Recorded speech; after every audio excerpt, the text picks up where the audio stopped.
Olá, garotada, tudo bem com vocês, né? Hoje nós vamos fazer correção das atividades que faltaram correção do capítulo 6 do livro, volume 3, tá?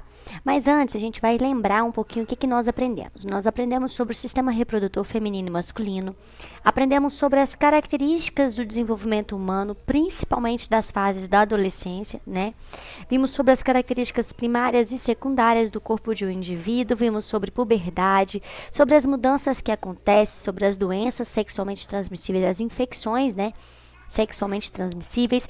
Tivemos um bate-papo legal durante as nossas aulas a respeito das diferenças de comportamento na adolescência, sobre as diferenças do corpo feminino e masculino, retiradas de dúvidas. E agora a gente vai fazer as correções dos exercícios que faltaram, que são importantes para a nossa prova. Então vamos lá para o exercício 12. O exercício 12 fala assim, olha, complete a tabela a seguir com as informações sobre as principais ISTs. Vamos lembrar que as infecções sexualmente transmissíveis, elas são assim chamadas porque elas geralmente são silenciosas, não trazendo sintomas tão graves, né? E acaba que por conta disso, as pessoas descobrem a doença muitas vezes já mais avançado período, né? E aí o exercício tá assim, olha, é para você completar, né, a tabela, e aí é para você colocar lá quem é o causador, quais são os sintomas e os tratamentos das doenças. Então, da AIDS. Qual é o causador da AIDS, da doença AIDS? É um vírus, e o vírus chamado de HIV, vírus da imunodeficiência adquirida. Bem, quais são os sintomas dessa doença? Geralmente os sintomas, que a gente sabe, é que diminui o sistema imunológico, diminui a resposta do seu sistema imunológico. Então, diminui a imunidade. Com isso, gente, os sintomas dessa doença, se a gente avaliar direitinho, então, vai ser o que a gente chama de quê? De doenças oportunistas, tá bom? Então, vão vir as doenças oportunistas. E o tratamento, geralmente, são drogas que vão ser usadas para diminuir, para inibir a multiplicação do vírus, porque a doença não tem cura, né? Não tem ainda vacina também. Por que não tem vacina, gente? As pessoas dizem, tem vacina, mas a medicina ganha muito no fato de não ter a cura para a doença. Gente, se tiver a vacina, muita gente vai comprar a vacina, né? Então, vai ganhar dinheiro do mesmo jeito. O vírus da HIV, o vírus da AIDS, né? É um vírus que passa por constante replicação e mutação. Então, ele passa por muitas mudanças, muitas transformações. Então, fazer uma vacina para um vírus que se multiplica que se modifica muito rápido, não é muito eficaz, tá? E o papiloma humano? Qual é o causador do papiloma humano? Também é um vírus, tá? Que é o HPV, tá? E esse vírus HPV, ele geralmente causa lesão na vagina e no útero, no pênis e no ânus, tá? Em ambos os sexos. Então, tanto feminino quanto masculino pode acontecer de ter essas lesões e geralmente está muito relacionado ao câncer de colo de útero. Então, esses são os sintomas. E qual é o tratamento? O tratamento são medicamentos que melhoram o sistema de defesa e pomadas locais, e essa doença tem cura. E tem também um meio de evitar a doença papiloma humana, que hoje a gente sabe que é a vacina, né, da HPV, que é dada no posto de saúde para crianças, né, de 9 anos em diante. E a sífilis? A sífilis é uma doença, como a gonorreia, causada por bactéria, tá? Sífilis é uma doença muito comum no Brasil, tá? No sistema de saúde. Noticiei que ela é muito comum e os surtos dela são exagerados aqui no Brasil. Muita gente tem essa doença, tá? É uma bactéria que, dependendo dos estágios e dos sintomas, os sintomas vão variar, podendo desde lesões na pele, nas regiões genitais, né, que é o cancro, como manchas pelo corpo, febre, alterações cerebrais, conjuntivite, no caso de uma criança nascer já com sífilis, né, congênita, conjuntivite e inúmeros outros sintomas. E o tratamento é por meio de antibióticos, já que é uma bactéria. Então, antibiótico. A doença tem cura. A gonorreia. A gonorreia também é causada por uma bactéria. Ela é assintomática, mas pode acontecer de algumas pessoas possuírem dor e dificuldade para urinar. E os antibióticos são os tipos de medicamento para tratamento da doença. E é uma doença que tem cura, tá bom, gente? O exercício 13 pede para você diferencia a situação das pessoas HIV positivas das pessoas acometidas pela AIDS. Gente, o HIV positivo ou soro positivo é aquela pessoa que possui o HIV, tá bom? Já as pessoas acometidas pela AIDS são aquelas que a doença se manifestou, ou seja, as pessoas apresentam sintomas. Então, o HIV positivo nem sempre vai apresentar os sintomas da doença. Agora, a pessoa que tem AIDS, ela vai apresentar sintomas em decorrência do enfraquecimento do sistema imunológico, tá bom? Bem, olha o exercício 14, o que nos pede? A respeito das formas, vamos lá, vamos arrumar isso aqui. A respeito das formas de adquirir o vírus HIV, que é o vírus que causa AIDS, né? Assinale as alternativas que não indicam uma forma de contágio. Vamos ver. Contato sexual desprotegido? Pode sim, a pessoa pode sim pegar AIDS, né? O contato sexual sem uso do preservativo. Contato com suor e lágrimas do infectado. Ai, chorou, suou. A pessoa tá na academia, o outro suou, vai pegar a doença? Não, não vai. Então, essa aí, contato com suor e lágrimas do infectado, você pode marcar xizinho, porque é uma alternativa que não indica a forma de contágio, tá? Ingestão de leite materno contaminado. Se a mãe é HIV positivo, possui o vírus, esse vírus pode ser transmitido pelo sangue ou pelo leite materno. Então, a ingestão de leite materno é uma forma de contágio, então eu não marco o xizinho. Picada de inseto. Gente, a picada de inseto, mesmo o inseto picando e retirando o sangue, a doença não é transmitida por insetos, tá? Compartilhamento de seringas e agulhas, sim, a doença pode ser transmitida. Abraços e apertos de mão, não. Então, mais uma aí que a gente vai aplicar, né, que vai ser o xizinho, então, na segunda, o xizinho na quarta, o xizinho na sexta. E transfusão de sangue contaminado também é uma forma de contaminar? Sim. Então, como o exercício pede para a gente indicar as que não são formas de contágio, as respostas são contato com suor e lágrimas do infectado, picada de inseto, abraços e apertos de mão. Então, essas são as respostas deste exercício aí. E vamos para o exercício 15 agora. O exercício 15, ele pede assim, olha, é para você ler o texto, né, para responder os exercícios a seguir. Então, está escrito assim: estudo inédito revela a prevalência nacional do HPV em pessoas com idade de 16 a 25 anos. Estudo epidemiológico sobre a prevalência nacional da infecção pelo papilomavírus foi apresentado nesta terça, 22, em Brasília. O estudo verificou a prevalência do HPV e seus diferentes tipos em 6.387 amostras válidas. A prevalência de HPV geral na população feminina pesquisada foi de 54,6% e na masculina de 51,8%.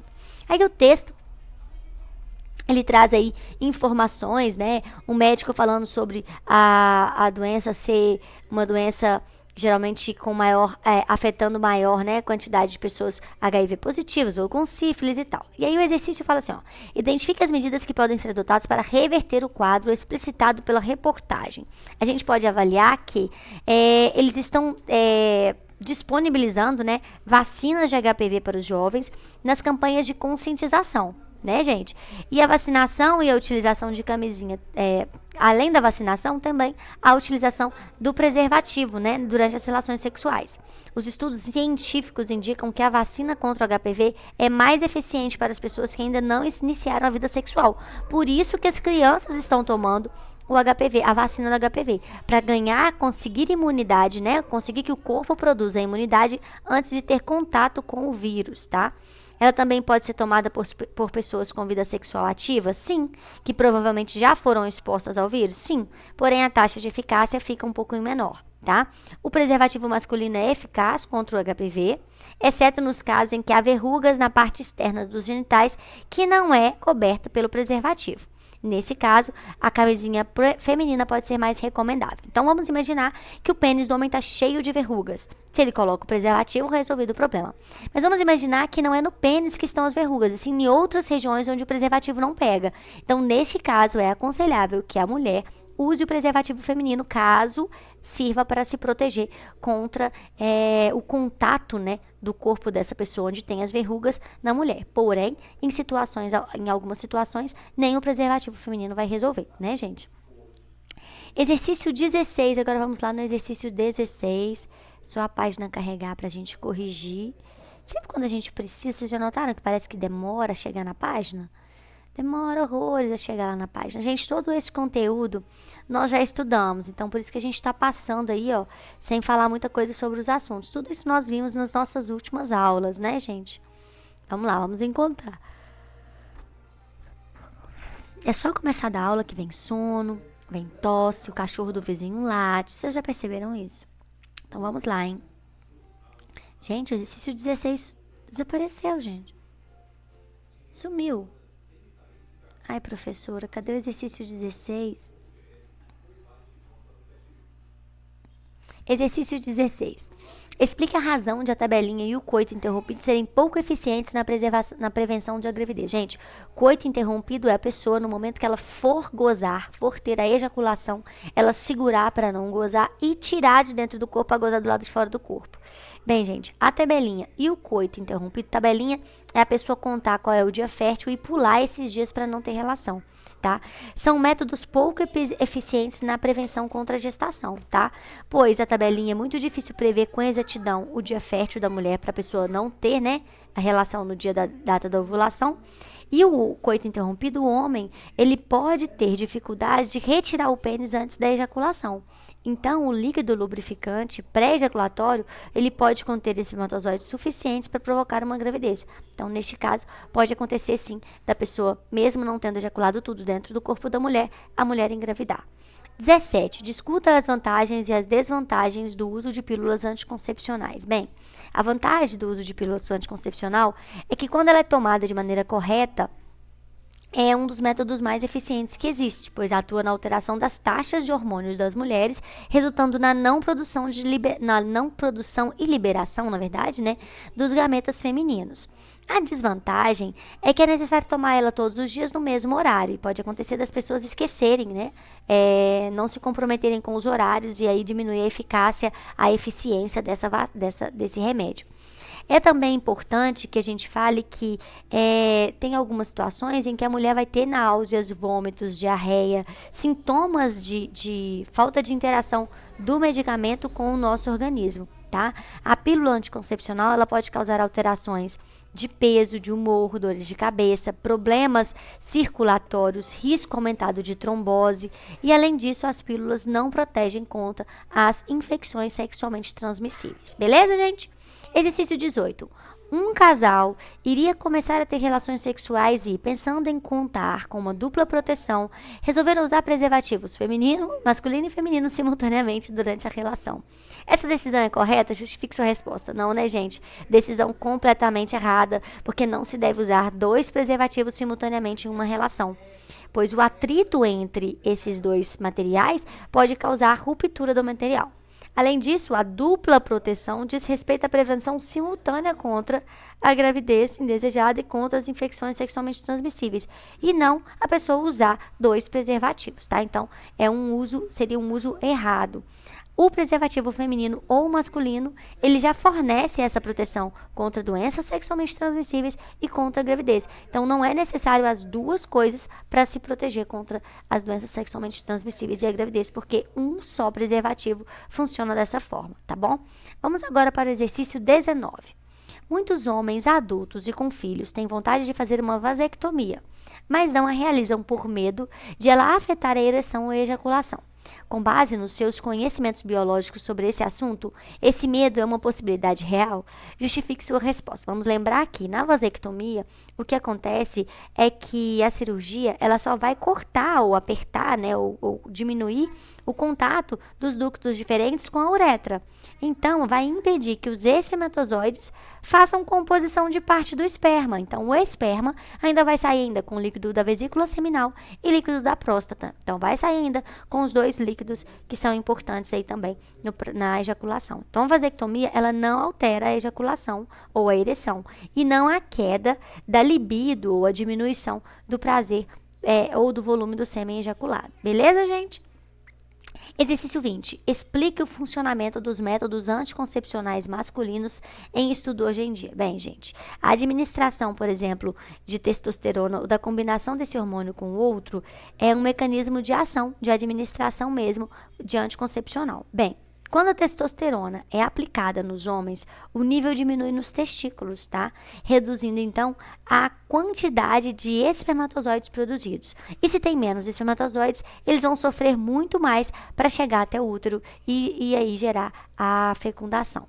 Vamos agora nesse exercício gigantesco que vocês precisariam fazer para montar esse exercício.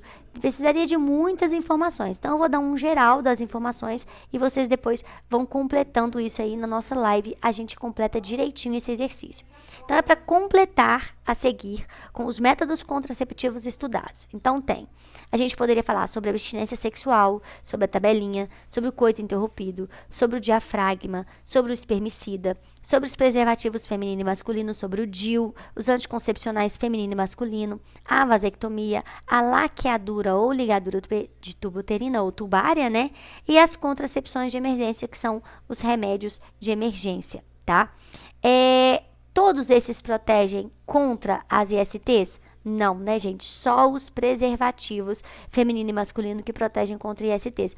O restante não protege, se não, é óbvio, é a abstinência sexual, que também protege contra as ISTs. E alguns desses aí, a maioria deles, na verdade, impedem a gestação, tá? Mas não impedem a contaminação por ISTs. Então, é importante que a gente tenha aí, ó, informação a respeito disso. Bem, gente, por hoje, a gente pode falar que é só. Teremos uma nova vídeo, outra aula para falar sobre esses assuntos e outros, tá bom? Então, até a próxima aula e tchau, tchau, galerinha. Fui!